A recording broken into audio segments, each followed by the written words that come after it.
Hi, and welcome back. It's been a hot minute since we last talked about Stop Killing Games, and I promise you that at the end of this month I'll give you an update on exactly where we were standing with Stop Killing Games.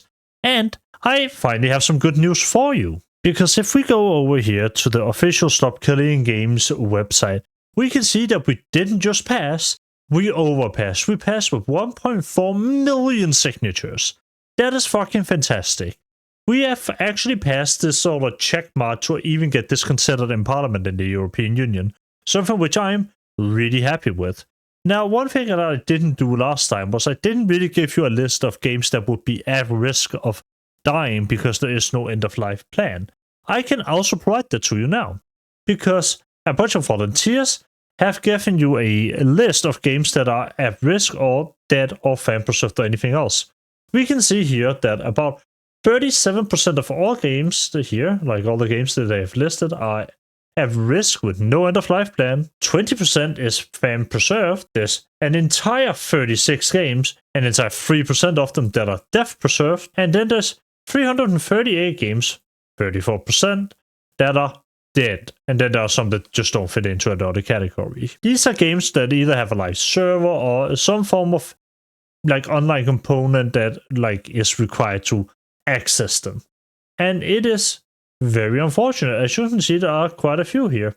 You have things like Block and Load that I actually played a while ago. Blue Protocol, which is dead. You have Blue Archive, which is at risk because, again, it requires a server.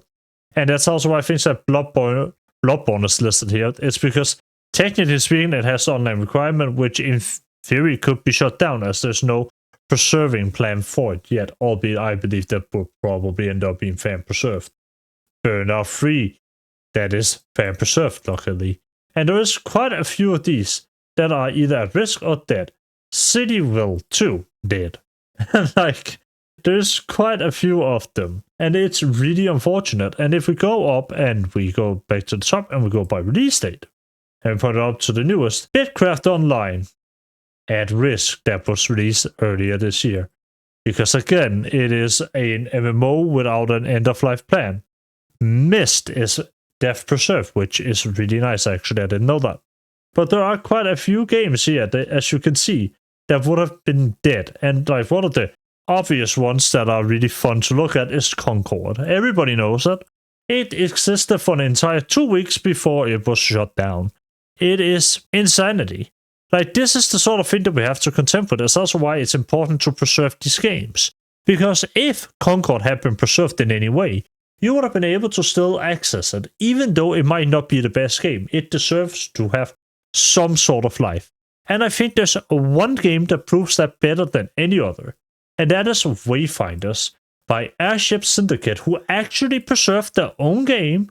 And it's really fantastic. Essentially, if you don't know, the original pitch for Wayfinders was that it was going to be this instance-based MMO. It was co-created with Digital Extremes, or like DE would do the publishing, Airship Syndicate would do the developing. And the business deal kind of fell apart when Wayfinders launched to middling to bad reviews. It was not exactly great at launch, but it got better, and the developers made the decision to remove the multiplayer in a sense.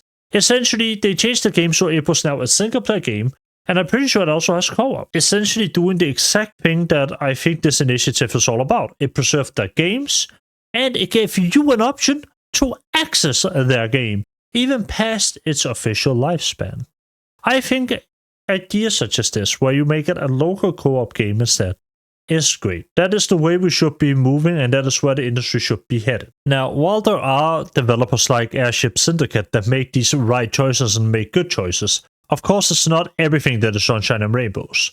The lobbyist group known as Video Games Europe has given an answer to Stop Killing Games, and it was this pretty not great letter.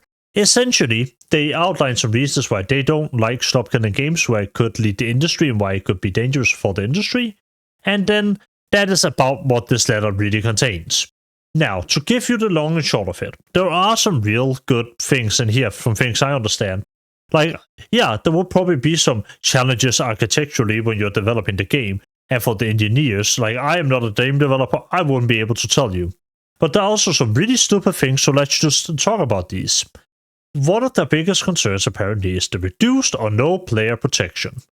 Now, I have multiple things I want to say here.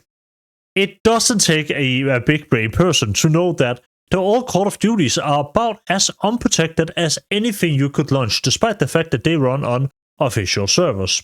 Playing those is like putting your computer, just dipping it into digital AIDS. And the reason why I'm telling you that is because essentially those games are ripe with DDoS attacks, hacks that can happen just by being in the same lobby as people, and so on. This is a thing that exists for games that are being sold at full price. So this, to me, sounds like some blatant lie here. Like, I don't believe this for anything. However, it is true that if you let a community-run server exist, it could lead to some areas of it being less safe. That is why the Stop Killing Games movement isn't necessarily telling you to release the server binaries. That might not be the best way to go. You can also just make the game local co-op. Games like Wayfinders did it, and a game like Destiny could work like that as well. Just allow people to invite each other through Steam.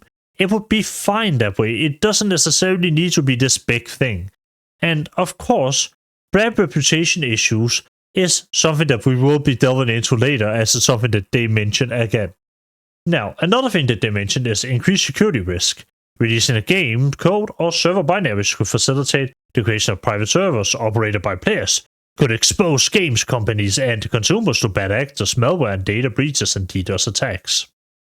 I do not understand this. These servers would exist afterwards, like after the game is out. How could that in any way affect your company with the DDoS attack? Like, these are not the server binaries that will exist on the same time as sort of like official server. These are things that are supposed to be given to people that want to access it past its lifetime. When the game is dead, people want to be able to play it, and then they get these server binaries. So that doesn't really make any sense to me from a company perspective. As we have talked about, yeah, there could be bad actors who would make these servers, and then they'd add malware, data breaches, or anything else to it that could like fuck with you as a player. That is why you can also just make the game single player friendly, or rather, just allow you to open the game up in single player. That would also be enough. Now, that isn't the only thing. Here they also mentioned there are some significant engineering and like architectural challenges, and that is probably true. I wouldn't be able to talk to you about these because I don't develop games. I have seen Russ, or the guy like spearheading this movement, talk to actual developers who say that it probably wouldn't be as big of a deal, but I don't fucking know. I couldn't tell you for the life of me. What I can tell you though is that from what I understand, the reason why it is hard is that a server binary, or like the servers, are usually pulling code from different places and from different companies who might have different licenses. And that could make the entire thing a little bit harder in that, right? And like, yeah, that I could see. Then they have negative impact on investment in games, jobs, growth, and consumer choice. Ensuring an online game can work without an official server support requires a significant investment of engineering resources. Again, I don't really doubt that, making it very costly and the exercise for like video game companies. Mostly all of the cost would incur, and implementing an end-of-life plan would incur towards the end of the game's commercial life. And basically, they talk about these sort of things that it would be expensive to do, and it might lead to less risk being taken and fewer jobs. And ultimately, that is bullshit. I am sorry, but less risk being taken? We are seeing companies jump on every single trend ever. They already aren't doing risks. But even then, if we assume risks as being this sort of, well, just developing more games, then alright, I suppose I can see that. Yeah, you have more people working on a game to make the end-of-life plan be solid, so therefore they can't maybe, develop the next game. Okay, I can see that. But if you develop it with an end-of-life plan in mind, wouldn't you be able to circumvent a lot of that? The part of this that really does piss me off, though, is like this little sentence here at the end. It could lead to increased costs, which is true, absolutely, for consumers and less choice. What do you mean? Less choice for consumers and an increased cost. What? I'm sorry, but you're already making the games more expensive for no reason. Clair Obscura has proven that you don't need a below the budget to release a good game. The reality is that most of the money in a game goes towards marketing, unfortunately, which usually ends up meaning that the game comes out as being complete ass, but those trailers were pretty hype. And there we come to my favorite little section of this entire thing. Reputational harm. Allowing players to run private servers with online interactions possibility, or like as a possibility, could result in players using those games in ways we don't align with the way the game's company's brand values are. Like, essentially, it could lead to a negative association. Okay, I can see what you mean. There were instances of people running Club Penguin and then being predatory towards children on like unofficial Club Penguin servers. But here's the thing. This is all hinging on the fact that these things don't already exist a way to like take care of them. The reality is, you know what they did with the Club Penguin servers? They took them down. They filed cease and desists. You can do that. You can just get them taken down. This is complete bogus.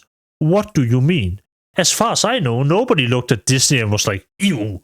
After that, I didn't see that once. And I'm sorry, but I'm terminally online enough to the point where I should have probably noticed if that was a thing.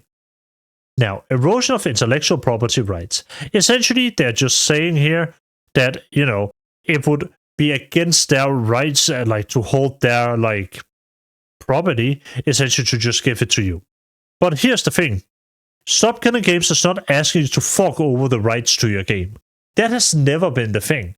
What we are asking is for you to give us a way to access the game that we pay for, that have it be like less of a service, being that we don't pay for it for a set amount of time, but that we actually get to own the game. That is all that we're asking for. Competition from community supported versions.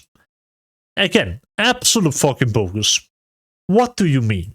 Unfortunately, there are companies that actually believe this, and if you believe that, that only shows me that you are so inconfident in your own product that a 20-year-old game could beat it out that you would rather just not risk it. Here's the thing, if people want to play an older game, they should fucking be allowed to. I am sorry, just make your games good enough to the point where people want to jump ship. Don't force them to jump ship. And we've already been over the licensing and reputation rights, like I'm not going to go over it again. This is the thing I was talking about with third parties, essentially that they often use third-party software, and as such, they would also need to like get the go-ahead from those, and so on. And the same thing really is just repeated here. Overall, I consider this a weak letter. I really don't see how this in any way proves anything in Stop Killing Games wrong. I see, however, how it completely proves that the industry doesn't want you to own your game. That is what this was. This wasn't some big brain move, in my opinion. This was just a proof that the industry doesn't want you to own shit. Now, outside of that, how can you support? Is there anything more you can do as a European citizen? Well, yes, there is. There is a bunch of people on the European committee that you can mail, depending on the country that you live in, and you can sort of just get them to have a look over this case as well. These are all publicly accessible, and I recommend you just find the one that fits you. And then you mail them, and then you can get them to look over Stop Killing Games too. That would be one way to sort of help this entire process. Another thing, and a newer option, is the Digital Fairness Act. Essentially, this is an act that already ceases to disable the industries, so like the digital industries, from a lot of predatory things such as dark patterns and so on. And you can give your feedback. And you can mention that, hey, I would love Stop Killing Games to be included here. And you can just do it right here. You just have to be within a European country. That would be another way. Just show that this is something that we really want. The more we can push for it, the better. And that is, at the end of the day, the truth. Being loud about Stop Killing Games, even now, is the way you can sort of have an impact on this. And that is also why I'm creating more videos on it. Even if I just get one person who has never talked or never heard anything about Stop Killing Games to hear about it, that has been a win. We want to spread this to as many people as possible. I think that should be a pretty big thing. Because I think a lot of parents, especially in people who might not be as into video games, really don't know how bad this is. And if they knew, they would probably be all for stopping that too. Because once they have started to get this with video games, once you don't own your video games, then they'll move over to your movies and your series, and then your books, and then your software. Like, there will be more and more things that are forfeited. And we can already see it. Printers now require subscription in some cases, and you have cars which have subscription parts for them as well. It's a weird world we live in, and that should just be completely unacceptable. When you buy a product, you should own that fucking product. It shouldn't be a big deal. It shouldn't be a big debate about it. That is how it should be. Unfortunately, it isn't. And if we can start here by limiting the things within the games industry, then we could move over to do more. And I think that is really the most important thing here. It is try to get your ownership back into your hands. I want to own my games. You want to own your games. I want to own my PC when I buy it and the operating system it's on. And I assume you do too. And maybe one day in the future, we will be able to make a push for that. But for now, that is it for me. If you haven't, do go to the Digital Fairness Act and leave a comment talking about Stop Killing Games and why you want to see it included. And with all of that being said, I hope you've had a wonderful day and I hope you enjoyed the video. If you did, you can do the YouTube stuff, you know how it works. And I'll see you all in the next one. Bye.